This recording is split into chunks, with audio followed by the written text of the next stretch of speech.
By the end of the decade, Forge Retribution had finally completed the long shaft towards the planet mantle and installed the reality cage, which did in fact prevent warp engines from working next to it, and also gave hundreds of tech priests and acolytes terminal seizures. Nobody was certain why that happened, but many humans did have latent psycho genes, including the cult Mechonicus members. However, it wasn't all bad. Those psychotech priests were also the most likely to fall to chaos, like the Dark Mechanicum had. As for FTE communication, we had the Forge's astropaths secluded on a distant moon, near the edge of the system, and they weren't blown up by the island of reality. They just couldn't see the planet or communicate directly, instead having to use manifold transmissions via encrypted gravity waves, or even laser or vox communiques for pict or voice messages. It wasn't perfect, but it worked well enough that I gave the go-ahead to install such devices on every large world in the Lancefire dynasty.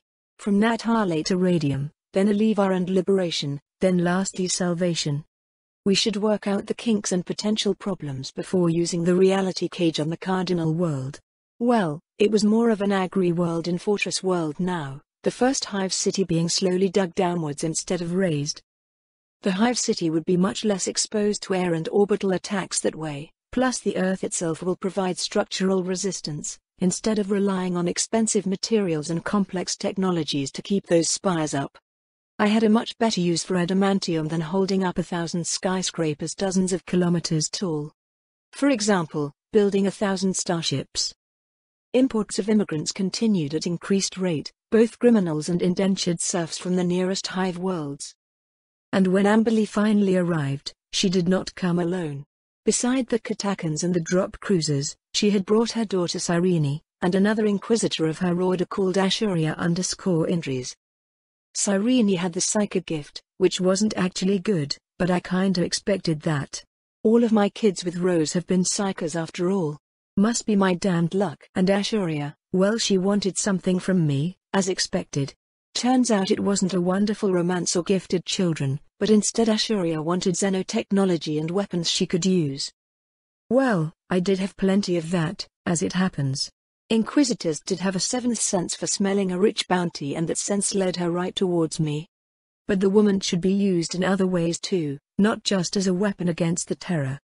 Although Ashuria had a plain face, with brunette hair reaching her shoulders and brown eyes watching me calm and restrained, I wasn't easily convinced. Especially not when Ashuria glanced at Amberly as she played with the nullbone staff, something like envy and greed flashing in those eyes before assuming a homely demeanor. Xeno's technology, huh? I suppose I can help, dear Ashuria. Are you a psyker? I asked to make sure. Not all Inquisitors were, but those with psycho powers were the most likely to survive. A very minor talent, Lord Lancefire. Lambda level. The brunette woman complained in a soft voice. I nodded thoughtfully and considered a few options. I could help her, quite a lot. Perhaps even make her a beta-level psyker with the Shadowlight artifact from Prelia. And you, Amberly? How much power do you have with the relic staff in your hand? I asked the other Inquisitor. Amberly grimaced and struggled to lift a few tarot cards. About Lambda level as well. Yours is much stronger, even with this staff. You'll get stronger, my love. As for Lady Indries, we will need to work very hard together. Perhaps a dozen children, before we obtain one child bridging the Emperor's gift and my own. Only after that feat, would an artifact like Amberly's work for you. I proposed with a shameless smile, and sipped some expensive Damascene. Good stuff, and also very expensive to import. A barrel of it was as expensive as a Fury starfighter. The new Inquisitor lady measured me with suspicious eyes, before turning to her colleague. Are you okay with this, Inquisitor Vale? Amberly just shrugged and began taking off her leather suit in response. Just sit back and observe, esteemed colleague. I kinda missed my lover, and he's grown even taller. Should be a lot of fun, my pef darling. A couple of hours later, Ashuria had emptied my bottle of Damascene and her face seemed rather red and hot. I waved her closer, and stole a gentle kiss. She tasted like almonds, which was very sexy. Much later, I had both women resting beside me, while I caressed their sweaty skin. I could get used to this, even if it would delay my task, Ashuria murmured and kissed my shoulder. Then we shall do our best, for a month or so. Afterwards, I have to visit Forge Retribution and check the progress of the anti-orc virus. Both Ordo Xeno's inquisitors raised themselves and started interrogating me in various ways, until I spilled the beans. I'm quite certain experimenting with Xeno's weapons is forbidden and considered heresy, Amberly muttered while playing with my progenoid glands. I shrugged and drew Ashuria into a long kiss. Out here in the fringe, I speak for the Emperor. Everything I say or do is divinely inspired. To disobey me is heresy, I explained in a patient voice, while playing with Ashuria's body as a counterpoint. One more time, Pef? She pleaded in my ear in a throaty voice. I smiled inward. Angelic genes were quite useful today. By the third week, I decided to test the ancient device on Amberly, and see what it could do. Should I have been surprised to see her psycho powers jump from gamma to alpha level in 10 minutes of exposure? Well, I wasn't. The device was working exactly as promised. Amberly now had her own powers back at gamma level even with the nullbone staff, and the Inquisitor was very grateful for my gift. This is amazing, lover. Oh, you're getting so fucked this week, till you won't be able to walk. The blonde woman claimed in a determined voice, making Ludvius chuckle to himself. I signaled silence, with 2 fingers before grabbing the horny woman and making her look in my eyes. This one time, for fun. You're pregnant already and our friend Ashuria is not. Plus I have many other concubines. Amberly pouted and jumped on the bed, her bountiful body enticing me to just keep her in bed for a few decades. I'll be back in 2 years anyway. And perhaps I may find you a nice gift in return. Sadly, my duty demanded more than just pleasure. I still had 100 Katakans, 100 nobles, 100 Valhallans and 1,000 blank women to impregnate, and then 1,000 Ogrin females waiting for me at Forge Retribution. Yes, I did not forget about that project, although I might spread that difficult duty to some of my sons as well. Even their prettiest exemplars, and not yet fully mature, and they were taller than me and twice as muscular. And not that pretty, as you can imagine. Perhaps do it from behind and lights turned off? And then close my eyes and think of Terra. And on Terra, things were going quite bad from what I could glean. Of course, most reports were redacted, or expunged or mere propaganda, but a cardinal dying couldn't be hidden. Nor could the master of Astra Telepathica, despite claims of a long illness. Their place in the Senatoris Imperialis had been taken by the Lord Commanders of the Astra Militarum and the Imperial Navy, which pointed to a more militaristic conduct for the Imperium in the next decades. Primarch Khan was merrily butchering his way somewhere in the Segmentum Tempestes, reinforcing forges and moving dozens of Astartes chapters over hive worlds instead of their preferred feral worlds, which had nearly no value. In the east, Primarch Guliman was still gathering troops and ships for the Defenderias Crusade, which simply meant more and more Sentinel worlds being set up, and his characteristically brutal cleansing of corrupt officials. If the Imperium had 3 more Primarchs they might make it through the future crisis, but they did not. It seemed I had to accidentally wake up Lionel Johnson, the Primarch of the Dark Angels. And also, chat up my insane Necron friend, and obtain extra technology based on the Tau database. The next week, however, I did depart for Retribution with Ashuria and her retinue on board the Canticle. She even had a Janetta Margus willing to follow her, which would be quite a boon for the Fungal Research Division, those making the glass virus against the orcs. My battle cruiser finally had warpless engines now, plus megatons of extra armor and an overcannon, and so did all the battle barges and battle cruisers under my command. The Lamentor Starfleet was being plated over with even more armor and blackstone, and configured to serve as a mobile base for future operations. However, the battleships will still take decades to be ready for combat, even those sent for repair at Forge Triplex Foul. They were just too big and complex machines, and some of the upgrades I demanded wouldn't be easy to install anyway. I had brought 20 of my blank sons with me on this trip, each with their own harem and retinue of bodyguards and tech priests, and a couple of blank lamenters to begin trials for the Leviathan Dread Knights. Yes, exactly those obtained from Trizin, but made much simpler to construct, even by a small forged world. The Leviathans were still as expensive as a Baneblade heavy tank, but more powerful and much more agile. The choke in production was manufacturing the complex atomantic reactors and shields, as those were the key attribute, not the size or the weapons. One such Leviathan could be made every 2 years, even with all our efforts. They also needed the black carapace bionic implants to be wielded at full performance, which kinda sucked. I didn't have that organ, nor did my silent sisters. Of course, a weaker Dread Knight variant had been made, using the Mind Impulse unit implant instead, and a simpler plasma reactor. Those could be made 2 per year as well, and thus we had 10 of them ready for trials, piloted by blank women assigned as auxiliary force to the Lamenters. There was nothing the Codex Astartes preventing me from recruiting and arming women to fight beside the Battle Brothers, and so I used that. Small numbers for now, but in time I would have a powerful army, even larger than the limit imposed for most Astartes chapters. And that without resorting to stupid tricks like sending 1,000 men on a constant crusade and then implanting 1,000 more, like the Black Templars did. Ashuria seemed a bit bothered by the reality cage, but there wasn't much I could do. Try not to use psycho powers here. There's a planetary Geller field covering the surface. I explained while watching over the trials with interest. My blank sons were able to run and do flips with their Leviathans, while the poor sisters had to lumber slowly and fire the plasma Gatling guns in support.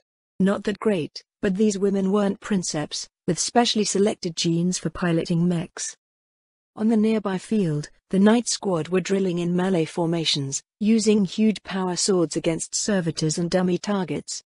I took pity on them and released a few thousand orcs to make things more fun. As expected, their warfield didn't work, and the orcs had to contend with muscles and melee weapons against knights. Too easy, but this was merely practice after all. I did the same for the Leviathans, and just watched the mechs stomp their targets with impunity. "Can we get some Tyranids, Dad?" my son Valis asked bravely. "They want some Tyranids to test their mettle." "What do you say, my dear Inquisitor?" I asked Ashuria with a raised eyebrow. "I want to see that. Give them something big, like that broodlord from the captured Ark Mechanicus," the brunette woman demanded with a grin. "All right then. A Tyrannid army it is." I guess I shouldn't have sent 1,000,000 Tyranids, but I did make quite a show, and tested the machines to the limit and beyond. Once again, the Tyrannid silence didn't quite work, nor did their command synapse link, so I compensated that with larger numbers. In the end, the Knights had to march over and help out, while the local tech Marines moved in with remote-controlled Guardian turrets to even the numbers somewhat. Still, it took a whole day to eliminate this small Tyrannid army, despite 50 Knight-class mecha and 1,000 turrets firing constantly.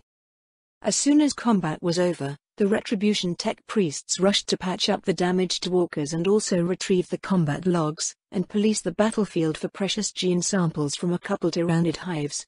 Meanwhile, I was testing myself with the Ogrins, who didn't seem too satisfied with my pretty boy body and performance. My sons did even worse though, because they were still normal men, if rather athletic men from all the training. Luckily this duty took only 2 weeks, and then I could return to my regular concubines, and especially my wife Decima, who was feeling rather horny and eager for more kids. Or possibly simply needed a vacation from her boring job of administering a stellar kingdom, setting up patrol routes and supply points and sending equipment and immigrants where needed. I would have been overwhelmed doing all that for a decade too. Sometime later, Felicia sneaked into my room and dove for her prize, while Decima held my head in her lap and massaged my scalp. "We've grown so big and powerful, husband. We have a night house and so many planets and ships. I fear the Imperium will soon come asking for everything, like they always do. Install their administrators and bishops everywhere, and suck us dry," Decima whispered in a soft voice.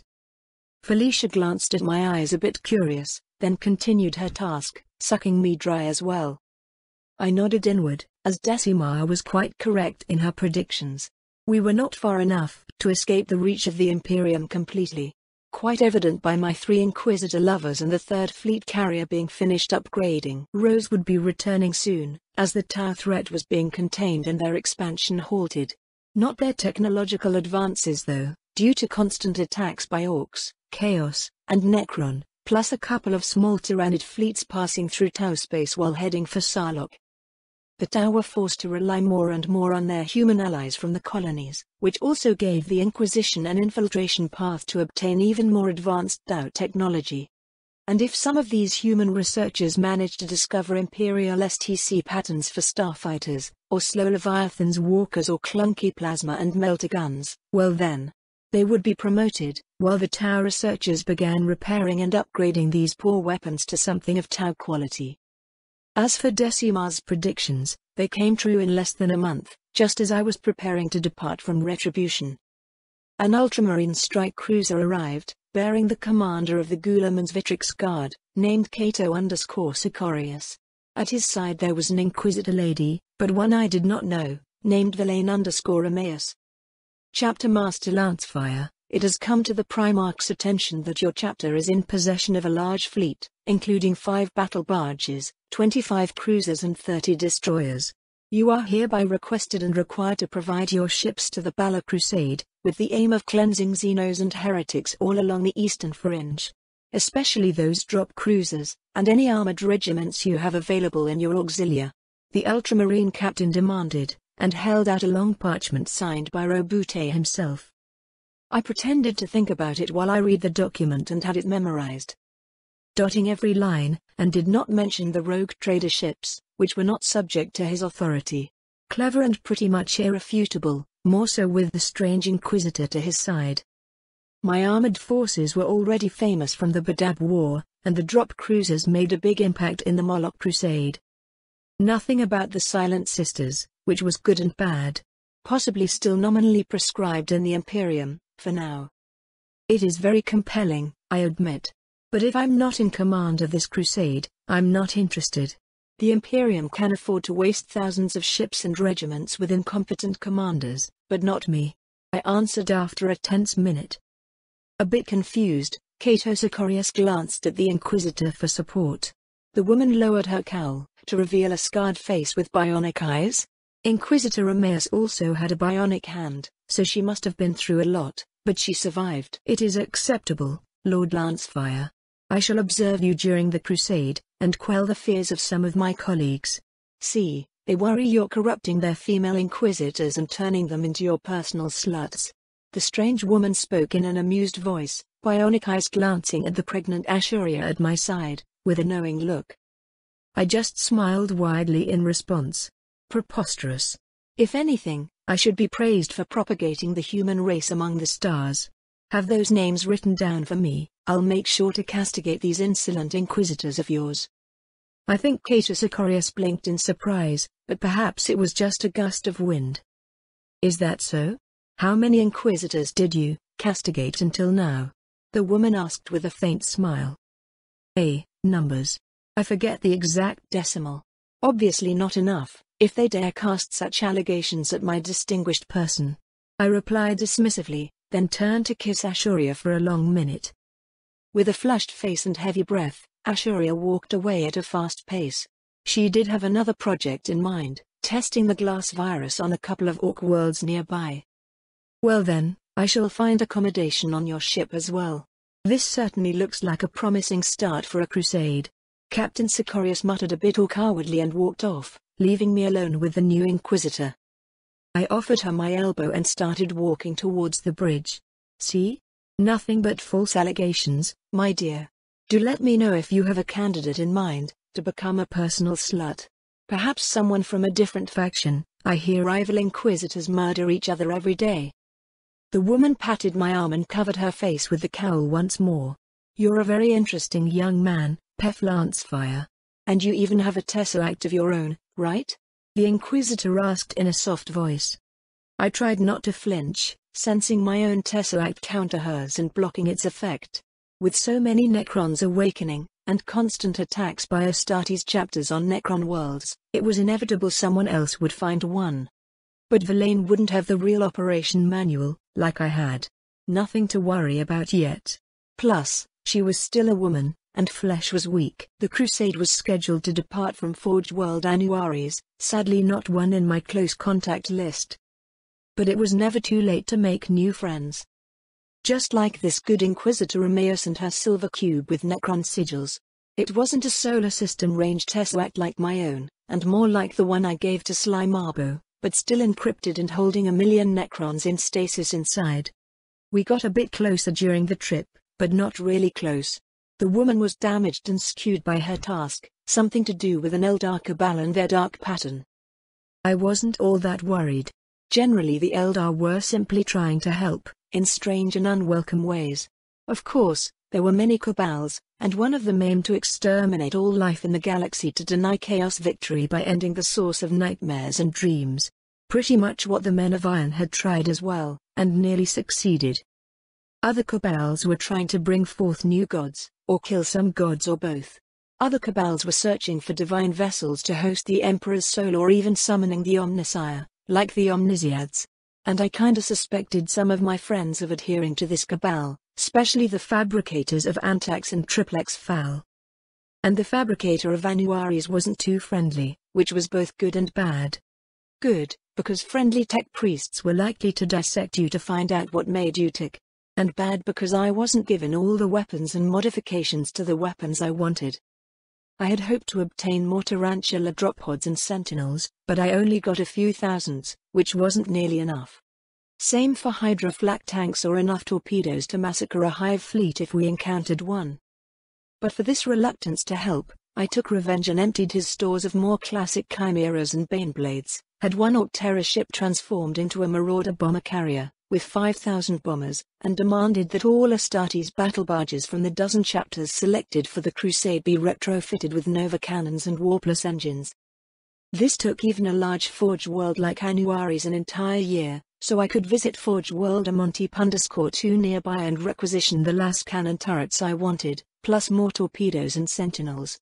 The fabricator of Amontip even provided 20 knights from House Turin of Voltaris, and thus he was rewarded with an Ork-Terror ship filled with blackstone and adamantium, plus 100 valuable STC templates. When the year had passed, Forge Kona arrived with 1 million of Scutariana XL Mechonicus carrier and 3 Arc Mechonicus cruisers, without even asking for their help. Sure, I had helped them in the past, and they owed their Forge World status to me, but it was rare to see the Mechonicus act like this. Perhaps they could learn, or perhaps they were simply bribing me for extra materials and STC templates. Most likely both of that, but I didn't mind. Make yourself useful, and you will be rewarded. It was a simple trade, although the Inquisitor was rather surprised and suspicious why Forge Kona would act like this now, and not during other crusades. I know for certain you did not call Forge Kona to aid you, as I was right beside you for this entire year. The woman muttered a bit displeased, while her bodyguard watch Captain Matthias nodded in agreement. They did live in my rooms, which made me lose precious work on the STCs, but I compensated by producing more babies. Quite correct, my dear. I'll have to find something to reward Forge Kona with during this crusade. A Blackstone mining world perhaps, or some ancient STC pattern lying around in my inventory. I mused to myself, opening the galactic map for an easy target. Some Necron base without a Catan defending it, which would make things rather complicated. I rarely used the cogitator in my apartment, mainly for supply and human resource work, arranging the troops and equipment plus their provisions and munitions. Being in charge of a big crusade was hard work too, not that I even tried doing everything by myself. I had a command staff and I wasn't afraid to use it.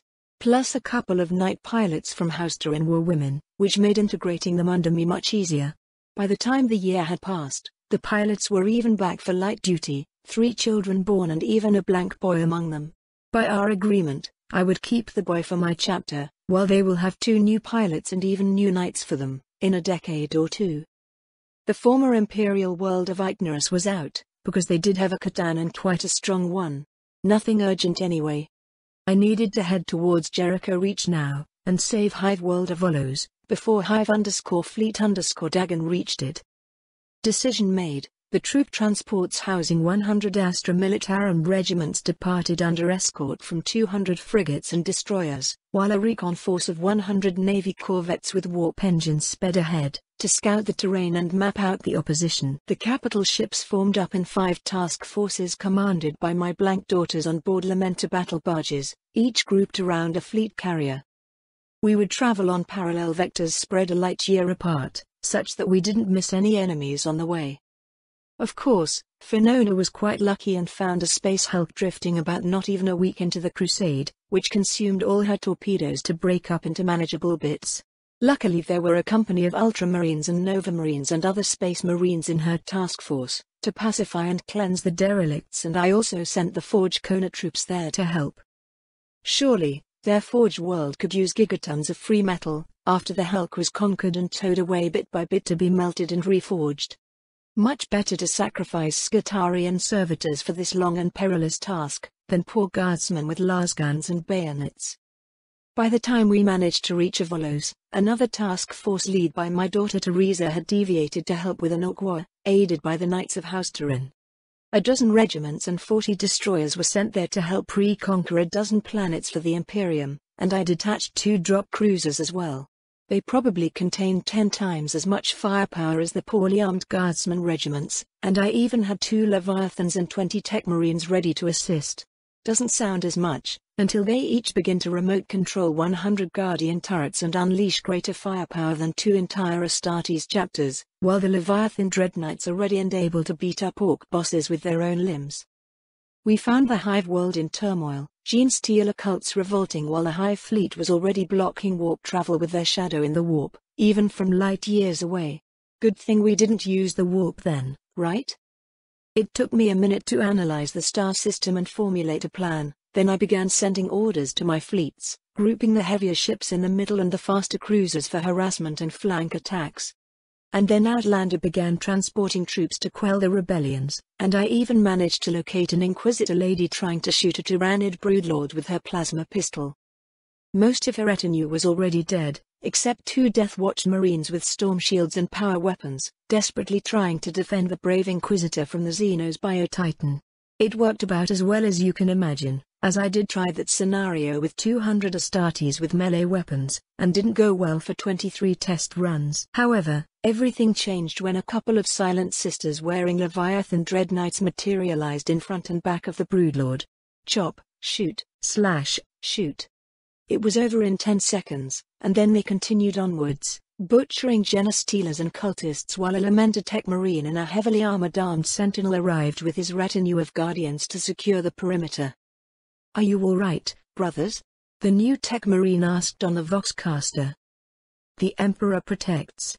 We were about to discharge our last duty." A veteran Death Watch answered in relief, and checked on his boss. "Lady Calistrati, are you injured anywhere? These filthy beasts are poisonous." The woman crashed to her knees and drew a deep breath. "I saw my death, but I was saved." "The Lamenters?" "Yes, Inquisitor. We only have 3 battle brothers, including the Master, although he's not a real, well, he does a great job, and he sent me and the sisters here. Don't worry, you're safe now," the man declared in a proud voice, while his guardians' walking turrets fired volley after volley of las cannons and torrents of multi-lasers with incredible accuracy. "Then, I shall have to offer my thanks to your chapter master, Lamenter. So those black voids of nightmare were Silent Sisters?" the woman asked, holstering her useless pistol and glancing after the Leviathans with a shudder. I smiled inward as I focused my attention back of the fleet deployment. Generals Rayla and Regina had the ground warfare part covered, while Colonel Jennett was heading down with 3 auxiliar armor regiments and 60 more Tech Marines, to set up defenses for the main hive city of Lordsome. Of course my chapter's armor regiments were nothing like the normal Astra Militarum units, with 20 times more war machines, and lots of drones and ground attack craft in support. A couple of different chapters' Astartes companies were already on the surface and knee-deep in blood, brutally quelling the rebellions, while my tech priests and servitors were also preparing to deploy and use the captured rebels and cultists for Omnissiah's work, converting them into more servitors and digging trenches, setting minefields, or simply being marched out as forward artillery observers. We still had a month till the main bulk of the Hive fleet arrived, quite enough time to drag 100 asteroids for a minimal array of orbital forts, and hit-and-run attacks by Nova cannon cruisers. In the grim future of the 41st millennium there is only war, and I learned to love it. Having so many resources at my disposal meant I could enact strategies that might be considered wasteful by the Imperium, such as layered void minefields containing plasma and nova warheads, asteroids with torpedo tubes and missile launchers placed far ahead to soften the attackers, and a couple of old defense lasers repaired and raised into orbit, and then set in geostationary orbit above the planet's poles. On the ground, terrace walls of ferrocrete were being hastily poured, with plasma generators inside, to provide continuous and autonomous power to las cannons to tarantula turrets, and recharge slots for the infantry's lasgun power packs. Poles with horizontally spinning flails dotted the dead ground around the hive city, and drum flails above the gates, would provide some measure of protection against melee attackers, while underground the hive was being cleaned up and reinforced with extra walls of ferrocrete and plates of blackstone around important generators and conduits. A couple of drop cruisers were making their way towards Avolos on sublight engines, but they will still need a month to arrive, even going at a quarter of the light speed. Perhaps using light cruisers wasn't so inspired after all, especially not against Tyranids. Might need to find a heavy cruiser pattern for drop pods, one with warpless engines. They were not bad, and worked great against orcs or other Xenos or traitors, but when the space around a star system was blockaded by the shadow in the warp, a slower heavy cruiser would still reach the deployment zone faster. And they could carry 10 times as many drop pods without having to remove the capital-class weapon batteries. On a side note, Avira Calistradi was very grateful for being saved, and it only took a couple of days of light romance to express her gratitude in my bed. The other Inquisitor lady was perhaps not too pleased, seeing her predictions coming true in front of her bionic eyes. Not that I would turn a friendly Inquisitor into a slut, that's insulting. Who would raise the children then? Perhaps a really crazy Inquisitor, but with a great body? It would be like saving her life, and giving her a new purpose, in my opinion. We shall see. Once Trazyn provided me an enslavement method like he was testing right now on Astartes and many other of his slaves and subjects. It would have to be very subtle and undetectable, as the Inquisition or the librarians were quite adept at detecting Xeno's influence. Why is she here, Pef? Surely you can tell Lady Villain _Emmaus to wait outside while we enjoy a few hours together? Avira muttered in my neck, and glared at her fellow Inquisitor for invading her privacy. I wasn't that bothered, having gotten used with my bodyguards or wives keeping watch over me, even in bed. Doesn't bother me one bit, my dear. My body is pretty much perfect, angel genes and all. I answered in a cheerful tone, and gestured at my nearly Katakan-shaped body. Getting close to 2 meters tall, strong muscles, youthful appearance, angelic face, what was not to like? To the side, Canis lifted his eyes to measure me, and then glanced at his own van-sized body of pure raw strength and glossy fur. He was quite amazing as well, too bad I didn't have a Fenrisian wolf female for him. Also immune to warp. I want kids like that too. My new Inquisitor lover murmured while pawing all over me, then deciding to climb for another ride. I agreed, naturally. Her kids would be great as she had perfect genes. Someone on Terra must have been selecting the prettiest women to become Inquisitors, for some strange reason. And dear Avira was on top of the list even so, long black hair curling gently over her shoulders, and G-sized breasts meant to feed a dozen children. Your wish is my command, Lady Inquisitor. At least a dozen children, I suppose? I quipped while groping those great prizes. Oh. At least that, yes. The black-haired beauty whispered in a slight daze. Much later, I was having dinner and pushing Canis away from my food when Lady Villain sat beside me and watched me in silence. I think the mystery is solved, Lord Lancefire. I will absolve you of the silly suspicion of corrupting Inquisitors. However, I have one condition. The woman demanded, raising her tone a little. I turned to measure the bionic Inquisitor in surprise. Don't tell me. Really? I asked, quite confused. Not like that, damn idiot. But, my retinue could use a couple of blanks, to cover my activities from Farseers and other psychers in that cabal. Perhaps a null rod for myself, if you have it. Villain asked in a more pleading voice. Well, blanks were quite rare indeed. Especially after a host of psyker groups started hunting them down, from navigators to Inquisitors and a dozen influential groups in between, including Chaos and Gene Stealer cults, Elders and even Necrons who made anti-psyker weapons from blanks. I pretended to think about it, before sipping my wine to wash off my meal. It might be possible, Lady Villain. But the same rules apply. You want blanks, you give birth to them. It's the only way I will allow it, and make sure you'll take care of my children. The woman scowled in disgust, as if having sex with me would be a chore.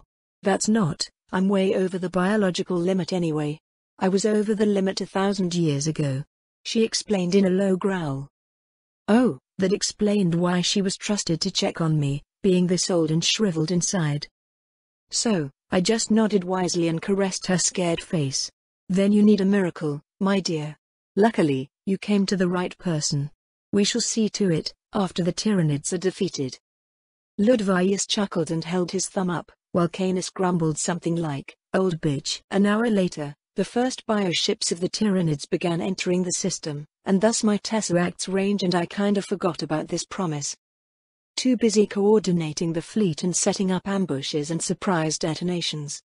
As always, blowing up the Tyranids in the void was much better than letting them reach a planet, but sadly my fleet was much too small to intercept 10 million bioships. Over the week, non-stop raids and harassment have forced the Tyranids to disperse somewhat, as to avoid being splashed by nova shells and lose thousands of destroyer-sized organisms with every detonation. So I began to cheat, and fire nova shells at the larger organisms, while small bioships were stolen and then released back inside the explosion's radius. This worked great, and the Tyranids were powerless to adapt. Only 1 million bioships from Hive Fleet Dagon reached the orbital forts, and less than a tenth managed to drop transport spores on the planet.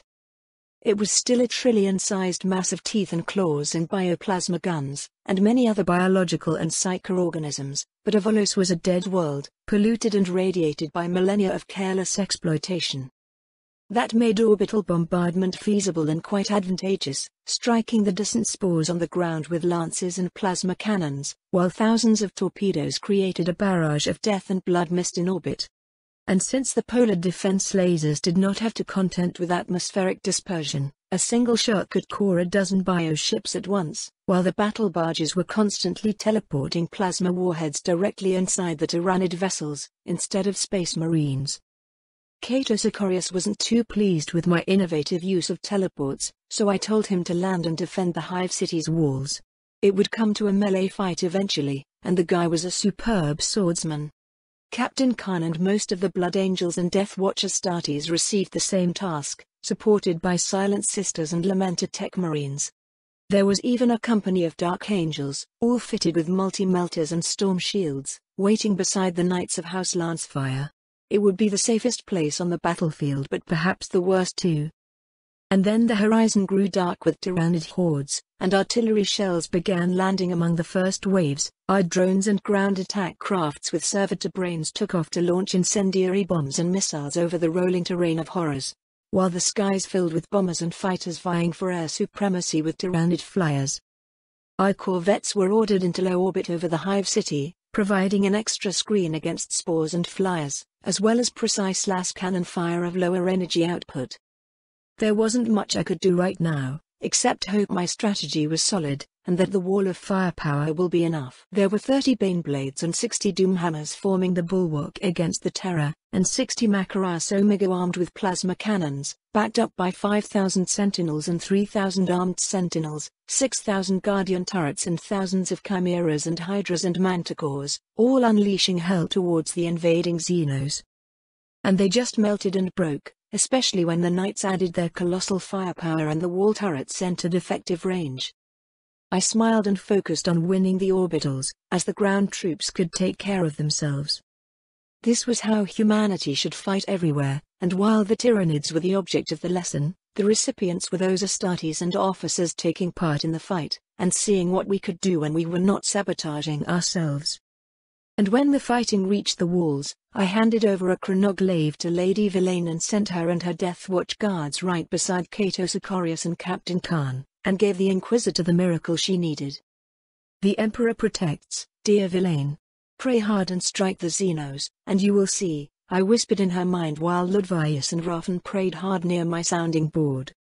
I will need the angel to make this work, because healing was not among my abilities. Did I cheat? Lie and steal? Of course I did. Nothing our dear Emperor wouldn't do. In a golden glow, the Sanguiner appeared beside Ludvius and stared at the three of us with dead, stone eyes. The space twisted, bringing the shadow light out and touching his free hand, making the warp construct increase in power a dozen times. He became more solid, larger and grew armor plates over the golden body, and the dead eyes flickered almost alive. Almost. Not yet primer, but soon. Death will not bar my way. Go and help humanity, Angel. And do healing quest to Villain. Can't have the mother of my children be a dried husk with half-cyborg organs. I sent towards his mind. The angel smiled sadly and poked the ancient artifact, almost curious. Then he teleported away, slashing hundreds of Tyranids on his path and illuminating the Hive City walls with his golden aura. Wounds began to stop bleeding and even restore themselves. Drained Imperial Guardsmen and terrified PDF soldiers were invigorated and motivated, and his force sword could slash with beams a dozen kilometers long, evaporating half of the enemy force in only a minute. Among the golden glow covering the entire Hive City, the Silent Sisters were now visible as dark spheres, and a dozen more people in the city were not glowing, instead looking normal, dirty and poor like most Hive dwellers but not glowing. Well, that was an easy way to detect blanks, so thank you, Angel. Those blanks vanished in my labyrinth before the superstitious locals could grab them and have them lynched or something. I guess we could repeat this miracle on the next Hive world, probably cast a bell if it was still standing. Can't say I was really surprised when a silver-haired beauty, with rosy cheeks and newly grown deep blue eyes joined me in bed, eager to repay me for the miracle. Lady Calistrady was now grumbling beside me, forgiving the other Inquisitor the idea of sharing my bed. Just wait your turn, pretty lady. There's plenty of pef to share. I answered in a genial voice, and drew the woman into a deep kiss, while fondling her with grabby hands. Fine. It's not like the two of us will be enough anyway. The black-haired model allowed in a softer voice, struggling to regain her breath. Indeed, I had Sister Letitia on the menu tonight as well, the glorious siege and the glowing finale having determined the elder Silent Sister to join my family and produce 100 children to defend humanity. Well, nothing like seeing the immensity of the task ahead, I guess. Letitia only had to gaze at the roiling ocean crashing towards her, to realize we needed many more of us to stop them. And this Tyranid Hive fleet was still among the smaller ones, even if divided into 100 tendrils to reach for food in more places. Damn bugs were sustaining themselves by foraging, which was both clever and a weakness. Soon the last remains of Hive Fleet Kraken would destroy the Necron world of Sarlocke, and Trizing will owe me another favor, for eliminating yet another rival. But Necrons had 1,000,000 tomb worlds or more, each of them a match for an Imperium's Forge world. The Necrons possibly had enough numbers to match the Tyranids in their stasis vaults, and plenty of advanced weapons. Plus those enslaved Gotans, each of them a match for a Segmentum battle fleet if unleashed. And defending Hive worlds one by one was slightly futile in the long term, except for the immediate gains of requisitioning millions of women for my colonies, plus setting up less corrupt governments indebted to me and my house, cleaning up the underhives and upgrading the defenses to modern standards. For wherever my fleet went, I had absolute judicial power as commander of a crusade, plus Inquisitors and Astartes to enforce my edicts. It seemed amazingly stupid to me for a Hive world to have more than 100 billion people, yet muster less than 1,000,000 as soldiers. On my orders, the new governor had to raise 1 billion soldiers over the next 100 years, and the local tech priests covens were also tasked with raising 1 billion new acolytes, engineers and tech priests, to support the militarization. The PDF troops were given under the jurisdiction of the Adeptus Arbits during peacetime, increasing their ability to patrol every corner and enforce imperial law by 1,000,000 times. Then I ordered the construction of a dozen underground hives with a fortress on top, about 10 kilometers from the main hive city, such that overlapping fields of fire could protect each of them from invaders. It would be the work of generations, but already Avolos was twice as productive as before, and that will keep growing as more and more people got technical training as tech priests. They also had blueprints for system corvettes and a planetary reality cage to be constructed once they had sufficient numbers and materials. A week later, we arrived at Hive World Castabel, to find only 4 hive cities still resisting the immense hordes surrounding the battered walls, while a fleet of starved Tyranid bioships were blockading the planet from astropath messages or warp engine ships. It wasn't even hard to destroy the lethargic Xenos, first clearing the orbit with Nova cannons and heavy lances, then scouring the Tyranid hordes on the surface with our corvettes and bombers. I wasn't about to sacrifice millions of guardsmen to liberate the devoured hive cities, so those infested cities were just melted into boiling slag, to be mined for metal once they stopped glowing. Reorganizing the Hive world into a productive place took longer than cleaning up the starved Tyrannid armies. Even if 1,000 corrupt officials, priests and nobles had to be burned publicly to restore morale. However, Castabel had been heavily militarized already, and had many factories and manufactorums producing weapons and munitions to keep the Tyrannids away, and all they needed were a few billion servitors and tech priests to increase production, both on the ground and from their future shipyards. From here, we scoured the Jericho Reach for an entire year, often finding only devoured husks of planets, cultist worlds and a couple of verdant worlds being devoured just then, like Phonos.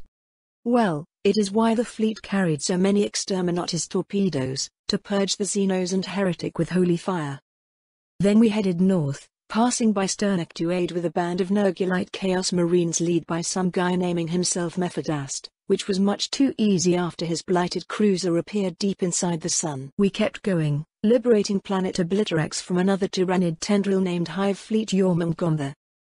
More ships joined the crusade when we reached Hive World Sea Frax, including 5 heavy drop cruisers hastily prepared for me by friendly Forge Worlds. Well, I wouldn't say no to a couple of Navy battleships anyway, plus a dozen battle cruisers equipped with Warplus engines. It was how things worked in the Imperium, crusades gathering momentum with every glorious victory, or the survivors fleeing in shame and terror after getting mauled by superior forces. From there we headed towards Gedron II, and then Sarposia, and reached Forge World Megaia just in time. This world had been on my gift list, and they were sort of prepared, even massing thousands of system corvettes and dozens of Arch Mechonicus cruisers, and they had orbital defenses on gigantic scale, including forts with Nova cannons, minefields and vortex torpedoes to shoot at the largest Hive ships. The arrival of my crusade only hastened the victory, and introduced me to a new Inquisitor lady named Zaretta_Njeri, whose name sounded Spanish but was most likely Japanese in some distant past. Or possibly both, who knows. She had Asian eyes and rich blonde hair, which kinda made me drool a little. Sadly, there was little time for meet and greet and something else, or Lady Njeri simply didn't like me. Sounds impossible, I know, but who can tell what's in a woman's mind?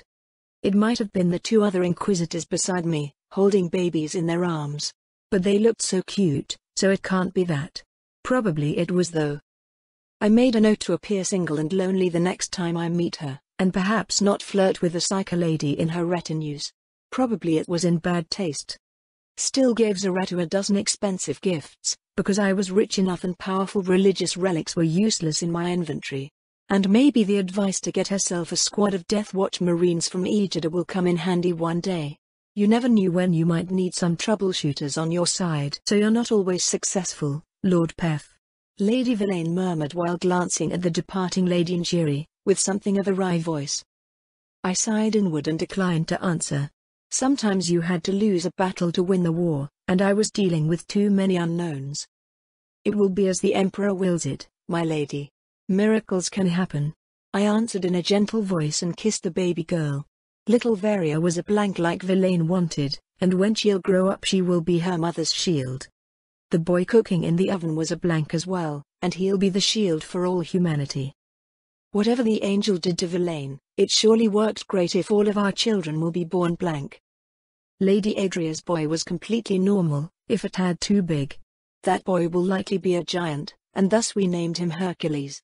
He had my blonde hair and his mother's eyes, which will certainly be useful when I sent him to seduce the daughters of dozen rogue trader dynasties.